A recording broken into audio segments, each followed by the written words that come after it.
دي إيمان يا جماعة، اللي قدامكم ملاك من ملائكة الرحمة. المريضة دي ما بتحبش تتعامل غير معاها، ودي لبنى.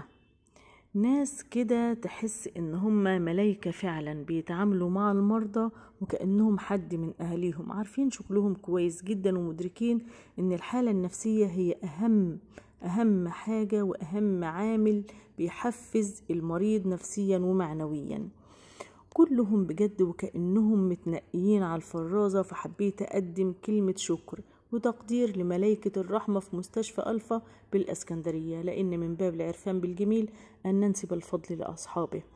كلهم وكأنهم متنقين على الفرازة، إيمان، لبنى، أشرقت، حسام، أشرف، فوزي، بجد عشان ما ننساش حد. كلهم مفيش حد أقل من التاني أبدا أبدا في مستوى التعامل مع المريض.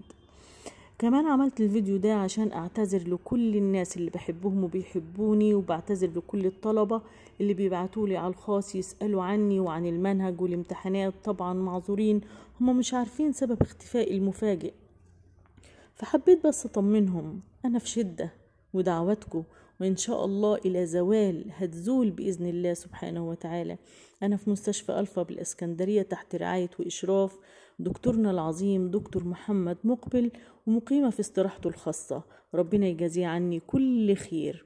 طبعا ده لظروف مرضية مفاجأة خارجة عن إرادتنا كلنا، ودعواتكم لرب الأسرة يقوم يا رب ويرجع بيته سالم غانم بكل صحة وعافية وأحسن من الأول كمان وكمان. المحنة دي علمتني درس كبير قوي قوي في الحياة، عرفتني حبايبي، ملت قلبي باليقين بأن ربنا فعلا أحن علينا من نفسنا، وأنه بيقدر لكن بيلطف، زي ما بيقولوا قدر ولطف فعلا. في قضاء ربنا رحمة كبيرة ونعمة بالله.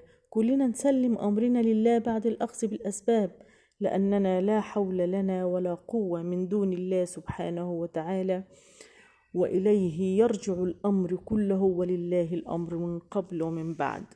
بطمنكم حبايبي، بطمن الطلبة بإذن الله.